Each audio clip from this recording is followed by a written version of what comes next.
Éric Zemmour n'est toujours pas candidat à la présidentielle de 2022 et pourtant, il ne cesse de faire parler de lui. De nombreux livres lui sont également consacrés. Si est-il le cas d'Étienne Girard, journaliste à l'Express, qui a publié le 28 octobre Le Radicalisé, édition Seuil.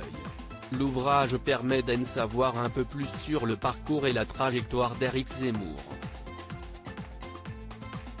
Pour en faire la promotion, il était sur le plateau de Quotidien, lundi 1er novembre 2021. L'occasion de revenir sur cette revanche que l'ancien chroniqueur de CNews a toujours voulu prendre et qui est évoquée dans le livre. Yann Barthès a voulu savoir contre quoi ou qui, il avait envie de prendre cette revanche.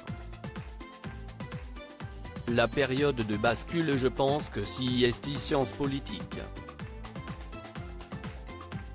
Là-bas, alors qu'il n'a que de 18 ans, il découvre le mépris de classe, et alors qu'il avait toujours été le premier ou le deuxième de sa classe, il se rend compte qu'il y a également d'autres gens brillants.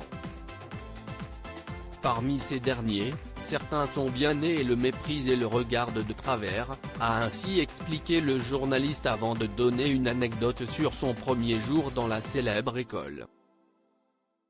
On lui a demandé s'il est de la famille des frères Zemmour, qui est une famille de bandits qui semait la terreur dans Paris.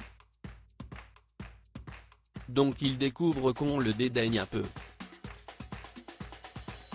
Éric Zemmour s'est juré de devenir un jour quelqu'un pour prendre sa revanche, il décide de faire l'ENA même s'il n'a jamais voulu être un haut fonctionnaire.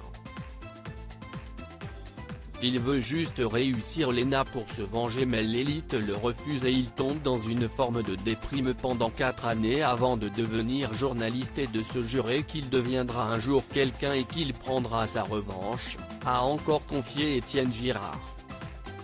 En se lançant peut-être dans la course à la présidentielle, si est sans doute sa manière de prouver à ceux qui l'ont moqué, qu'il avait tort. Loading DJ.